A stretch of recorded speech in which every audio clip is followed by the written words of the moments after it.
Olá, internautas do Portal Webterra, sejam bem-vindos a mais um episódio do Webterra Podcast.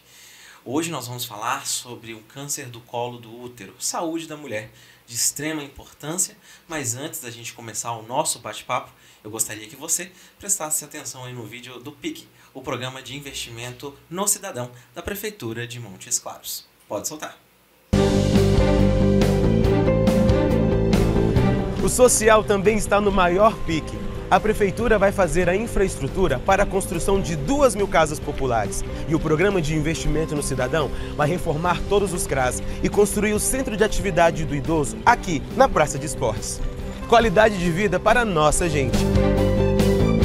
Mas não para por aí, tem mais novidades. Vamos ver?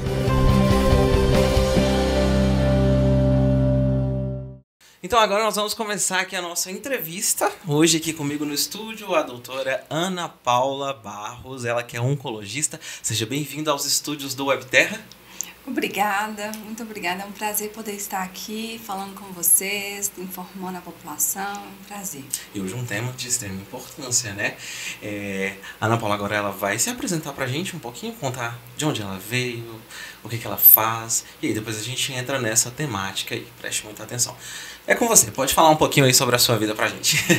Então, eu sou Ana Paula Barros, eu sou oncologista, faço parte do corpo clínico lá do Hospital Gilson Godinho. E de formação eu fiz residência em clínica médica e residência em oncologia em BH. E já estou aqui com a equipe, já vai fazer 3 anos. Certo, como que você descobriu aí que você queria entrar nessa área?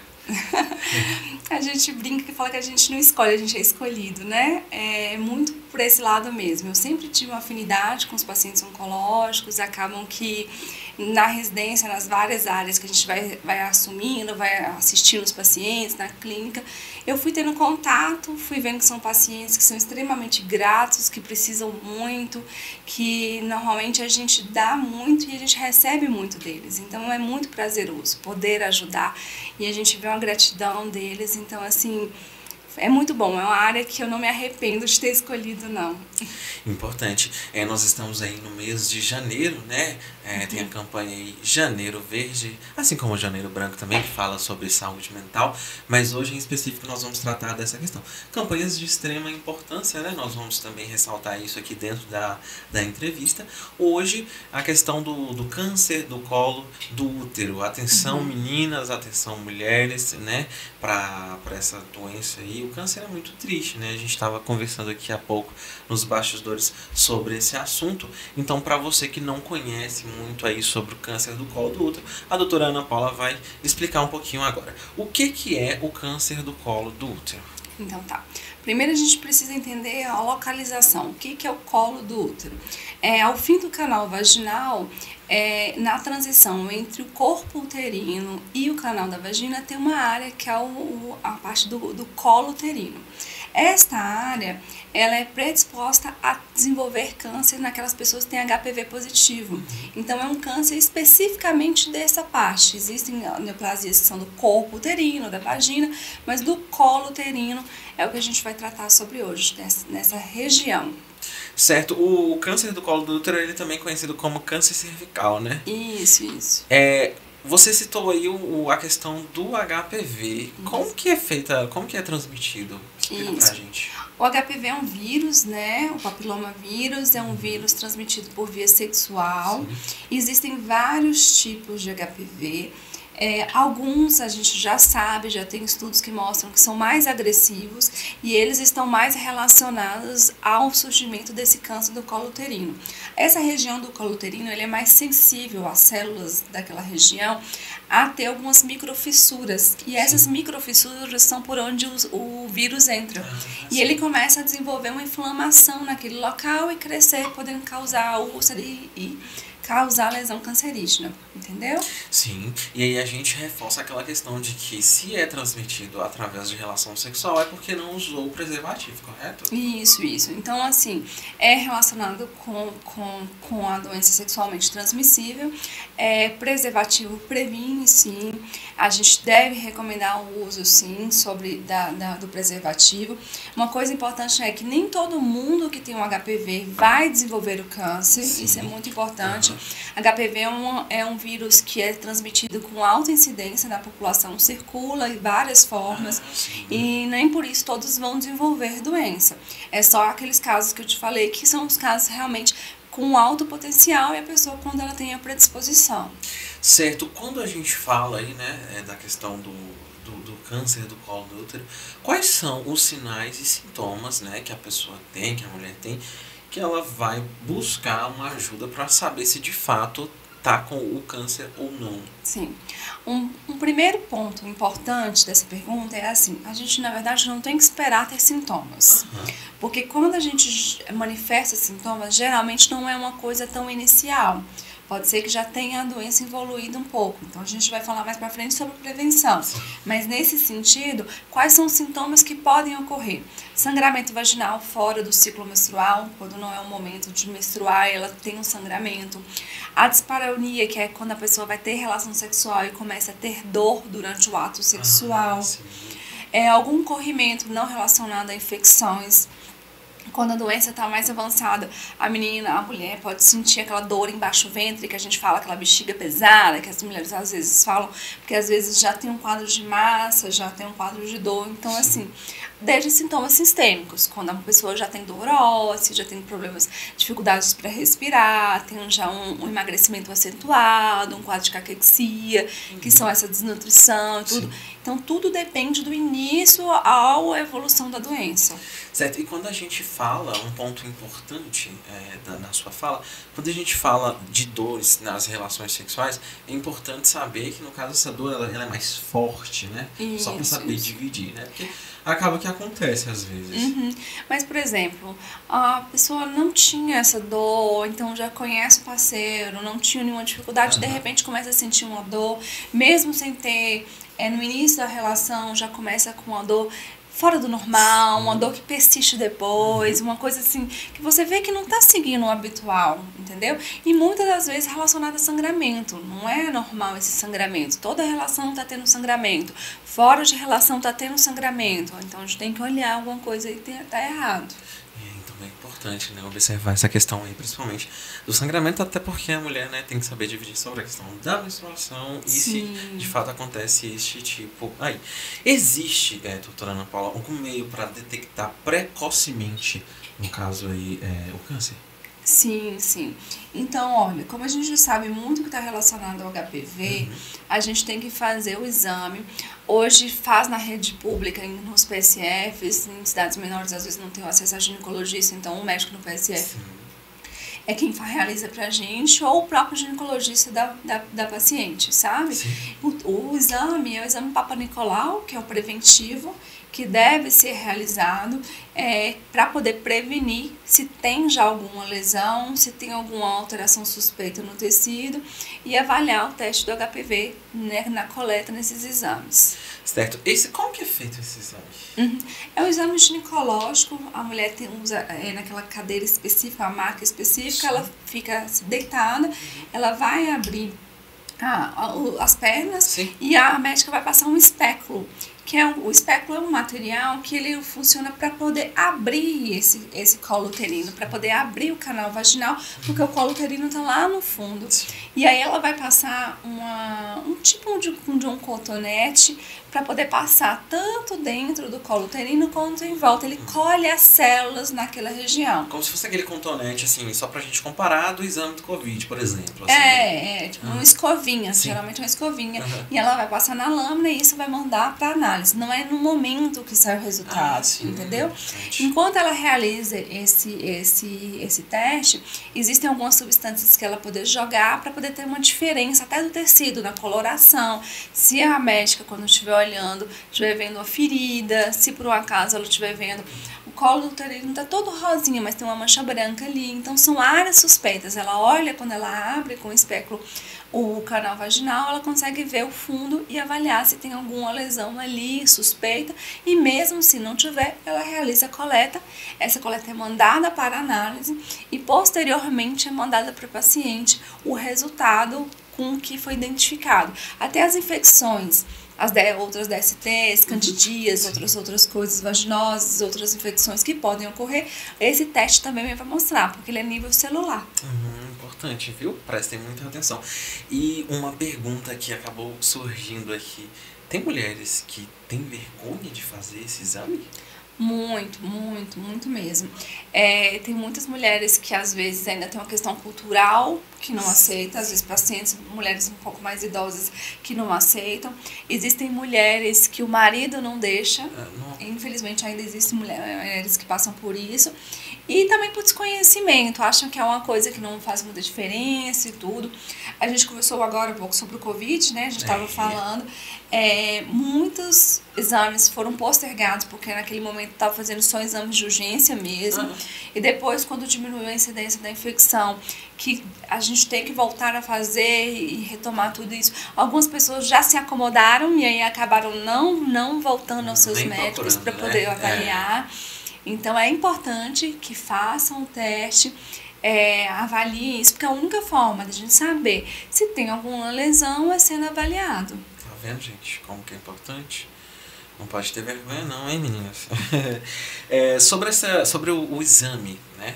Então, a gente chamou a atenção, né, para que ele seja feito, para que as pessoas procurem. Mas e aí, a partir de qual idade que essa mulher ela tem que estar procurando aí um lugar, né? Por exemplo, hoje o SUS realiza esse exame no PSF para poder fazer.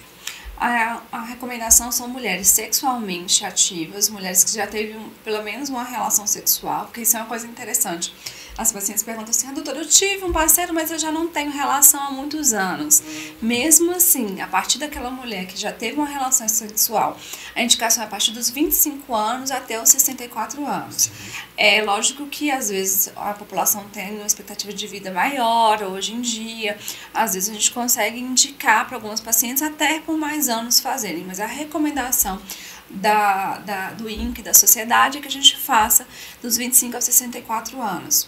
Uma coisa importante que a gente também havia conversado é sobre o tempo da evolução, né, da doença. Sim. Essa doença, ela leva 10 a 15 anos para manifestar. Muito tempo, Muito tempo. Então, por que a gente tem que esperar? Por que a gente tem que fazer por muitos anos, mesmo se você teve uma relação, de repente, aos 20 anos, você já está com 40 anos e você tem que fazer? Justamente por isso, porque o vírus ele pode ficar latente por muitos anos, sem ter nenhum sintoma, sem manifestar nada, e vir a manifestar isso em mulheres na idade mais avançada, na idade mais adulta. E olha o seguinte, o número, pessoal, o número é assustador, né? O INCA, ele divulga um número aí de triênio, eu até fiz uma pesquisa para a gente poder falar sobre isso. Para cada ano, né, no caso do triênio de 2023, ou caso do ano passado até 2025, foram estimados mais de 17 mil casos novos, né? É isso mesmo. Essa estimativa, a gente sabe que tem diferenças demográficas, é interessante isso, quando você entra no site, até para você poder avaliar, tem diferença, por exemplo, no norte, no sul, sudeste da população, tem muita relação com essa questão demográfica.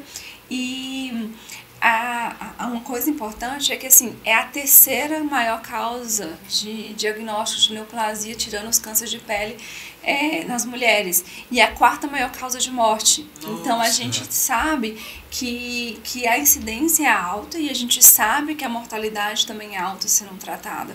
Então, assim, é por isso que existem campanhas tão focadas nesse tipo de tumor, justamente por conta dessa incidência. Só voltando à questão do exame aqui, quais são os cuidados para a realização, no caso desse exame que a gente estava falando?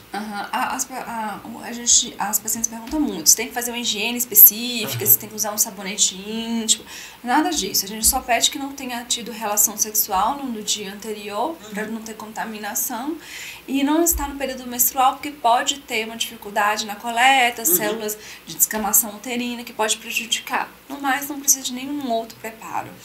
Sim. E você destacou aí, ele no caso ele é feito de 25 anos até 64, né? Isso. A mulher fez, né? O exame, não foi detectado nada.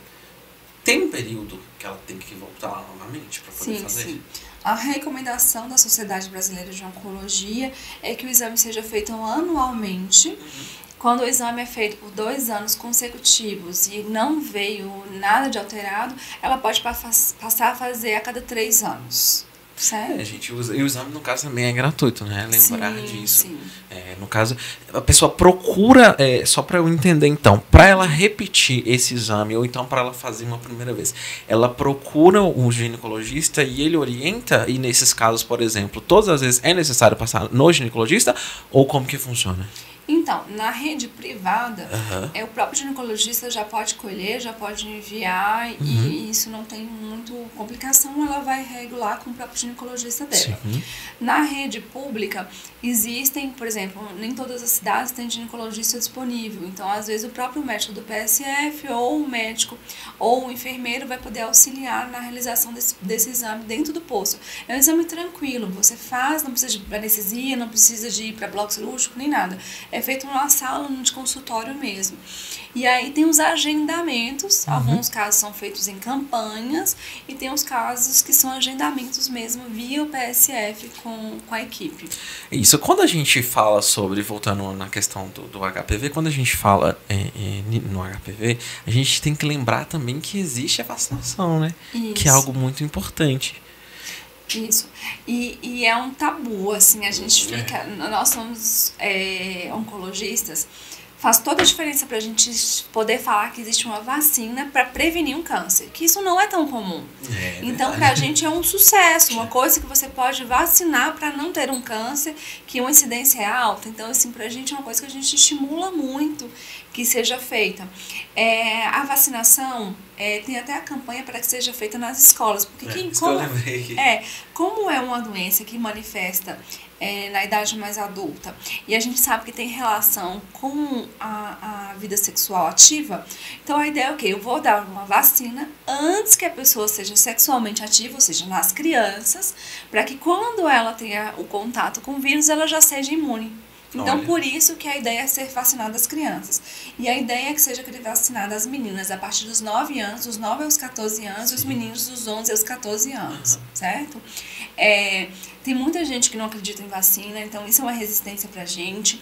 Existem alguns pais que acham que quando está vacinando para uma doença que está relacionada sexualmente transmissível, que vai estimular a pessoa a ter uma vida sexual ou alguma coisa desse tipo. Então, assim, são coisas que nós temos que desmistificar mesmo, temos que trabalhar com a população, que é para prevenir um câncer. Então, assim, se fossem para outros tumores, olha como é que a gente poderia mudar a história natural de tanta coisa.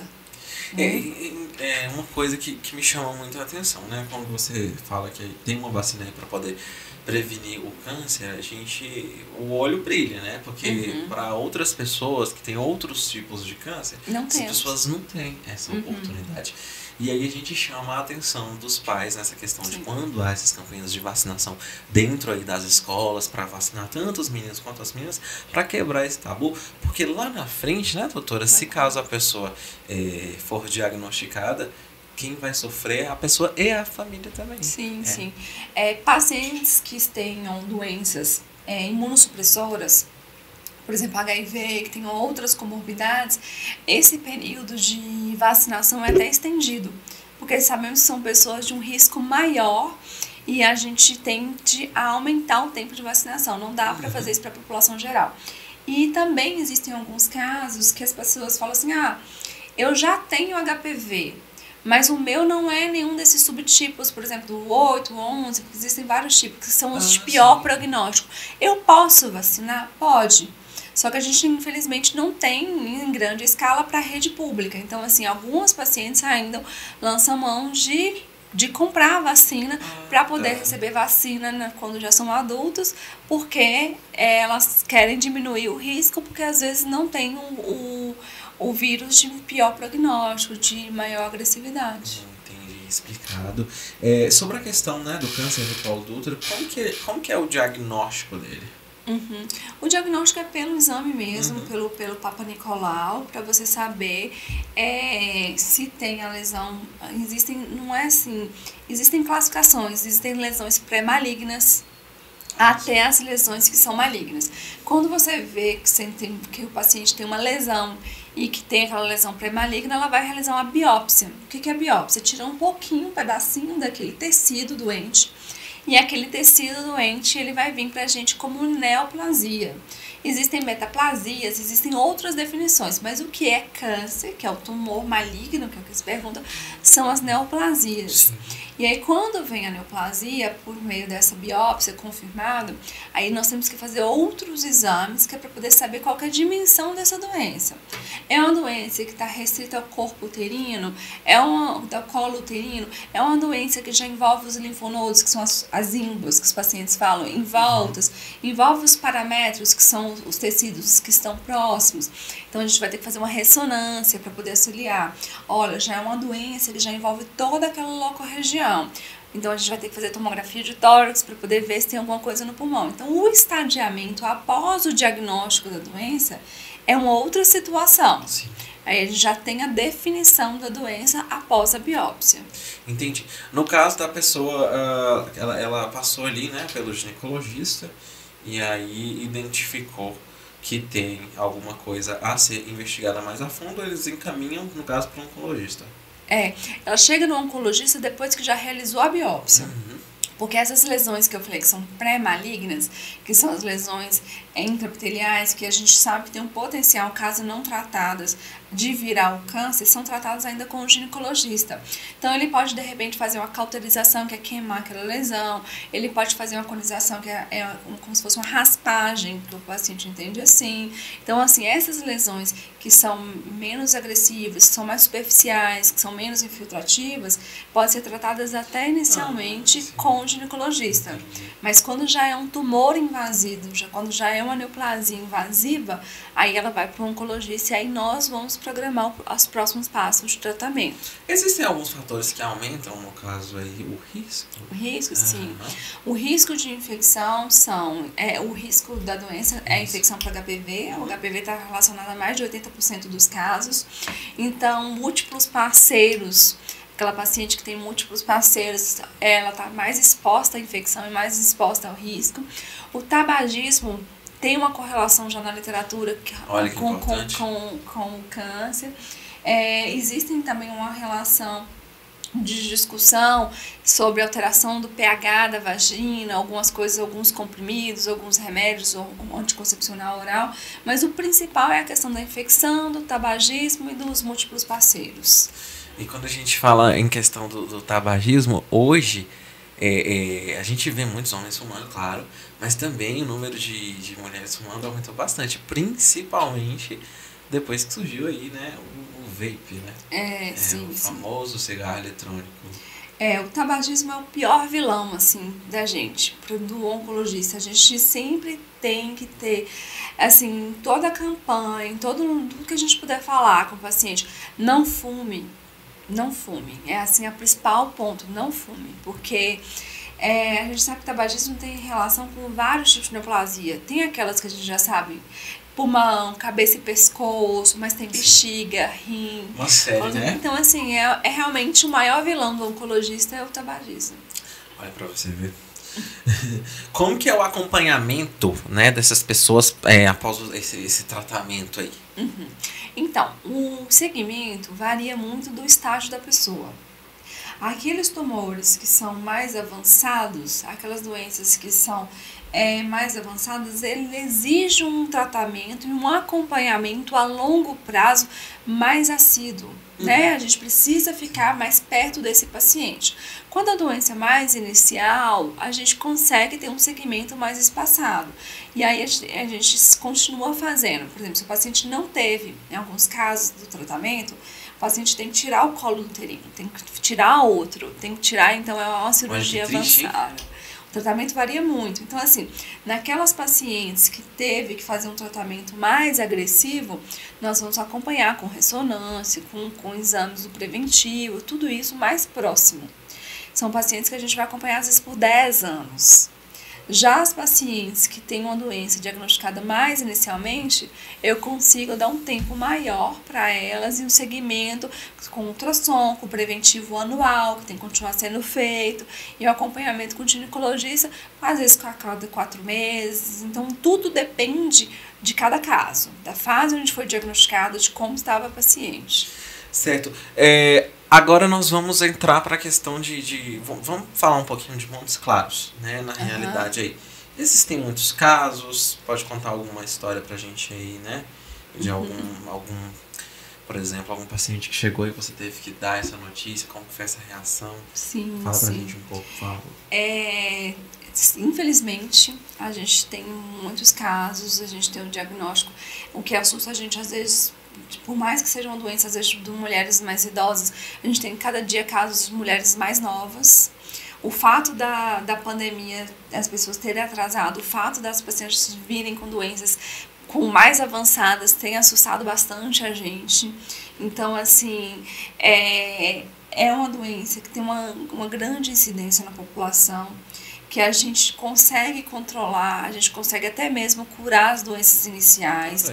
Então, assim, a gente tem que fazer cada vez mais campanhas, a gente tem que estimular, porque as pacientes têm sim a doença, não adianta a gente fingir. Muitas pacientes não querem fazer porque tem medo, sabe?